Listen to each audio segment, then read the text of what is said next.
Shai, in that fourth quarter, seemed like neither team really had a rhythm. So a lot of isolations, that kind of thing.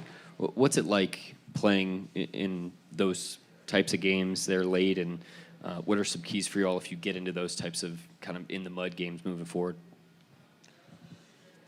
Yeah.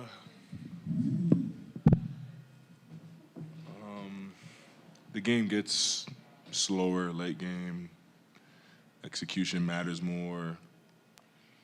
Well, like in those moments when the game slows down, it usually comes down to your best players making shots and making plays, and I didn't do a good enough job of that tonight, and I think that's the main reason for the outcome. Yeah, so I think it's more so that than anything, to be honest. You mentioned that you feel like you didn't do a good enough job of that, specifically in the fourth quarter and overtime. Well, you didn't take a shot in overtime, but in the fourth quarter, were you sort of satisfied with your offensive process and the team's offensive process? Like, what did you see there? Yeah, a few of the shots felt good, more than a few. They didn't go in, obviously. But it ultimately felt like a lot of settling for jump shots. And I always say, like, jump shots, the consistency of jump shots always goes up and goes down. Like, you get hot some nights you miss. But the most reliable thing is the paint in the rim. And I don't think I did a good enough job again to that late game. Now there's probably various reasons why, and myself and the rest of the team will figure out why for the next situation. But yeah, I think I for sure could have been better. No, it's not this simple, but and Dub's buckets, it felt like they came within the flow. Like, that's fairly normal. But he was cooking before you came in, and then it feels like for a while he didn't get a shot up. Do you feel like you could have looked to him more as a team? What'd you sense as far as the way his shot selection changed through the fourth and overtime? Yeah, I think I've been in those situations, and my number was called, and I took the shots, and I tried to make the plays. Dub was amazing tonight. Sure, he probably could have touched the ball a little bit more because of how he had it rolling. If I also make those shots, it's not even a discussion. So it's like, it's a make or miss game. But I guess the way it played out, Dub should have shot some. Shai, over here, sorry. Your coach was saying before this, you guys are in the process of becoming a great team, and one of the steps will be rising to the challenge of this. What do you need to see in Game 4? What do you need to do in Game 4 to kind of get back momentum? And what did you do well today? I think just close the game. Like, this is 3 games in a row we've had control of the game late into the game, and 2 of them we've let slip. So I think whichever way we can, find ways to close games better. It felt like for the whole game, well, for parts of the game, they had a boxing one on you, and you're used to seeing a lot of pressure. But in the fourth quarter and overtime, are there things that you can do differently? Maybe the team can do differently to get you easier, simpler shots in that half court? Yeah, for sure. Yeah, they did a good job of, like, zoning up, crowding me. It's what it's going to come down to, and we have to fight for, in those possessions, we have to fight for space and use our pace to get better shots. Like I said, I got some, and I thought I know I can make, and they didn't fall, but that's not an excuse. Myself, for sure, could have got better looks.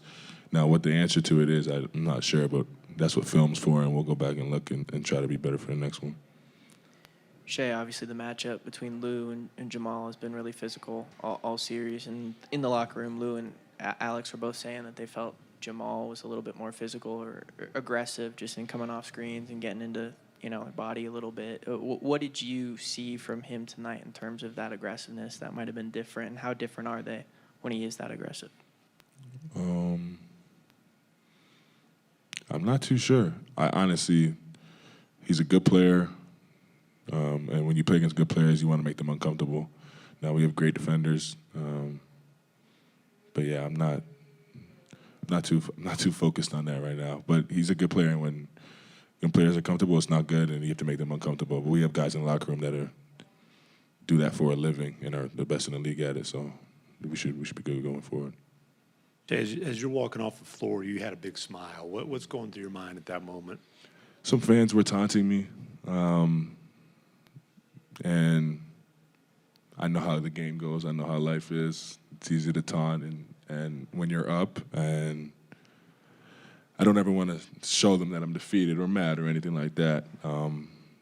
Nothing's written. The series is not over, and we have a lot to be optimistic about. I didn't perform the way I did down the stretch, but I have an opportunity in the next game and the next game after that to make up for it, and I'm optimistic about it. Down the stretch, what's kind of the balance between, obviously you've made a ton of, you make a living making tough shots, but taking tough shots versus, J-Dub's got it going, maybe trying to get him looks. How do you kind of try to strike that balance when clearly you are the focus of their defensive game plan? Yeah. It's honestly, the way I see it is like, you live or die by your decision.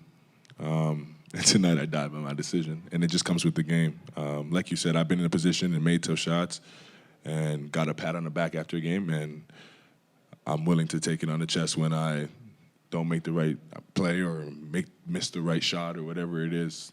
It comes with the game. It comes with the territory. Shay, guys in the locker room were saying that it felt like, from what they remembered in the fourth and overtime, that you guys as a team could have moved more, and they felt like they could have freed you up more. Like, what does that look like to you, and why do you think that maybe stopped late? Yeah, I honestly don't know. I don't know. But I don't think it was that. I think it was just me, to be honest. I could have been better in those moments.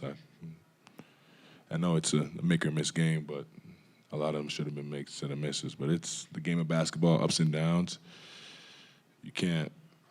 I've said this in the past two games. You got to flip the script and get better for the next one. You can't relish on the last one, no matter what it looks like. It looks like a blowout or it looks like a tough loss. You got to be better for the next one. That's all that matters. Shay, after game one, you talked about being really excited to see how this team responds. You're sort of in a similar situation now where you're down one game. Is it any more comforting to know that this team has that in them to respond the way that you guys did in game two? Obviously, you can't game plan for a 40-point win, but just knowing that it's in there. Yeah, we've had different tests all year, and there's no group of guys I trust to answer the call more than the guys in the locker room. And I'm very excited for the challenge. It's never easy trying to accomplish what we're trying to accomplish, and we know that, and we have to rise to the challenge, and we have an opportunity to do so in Game 4.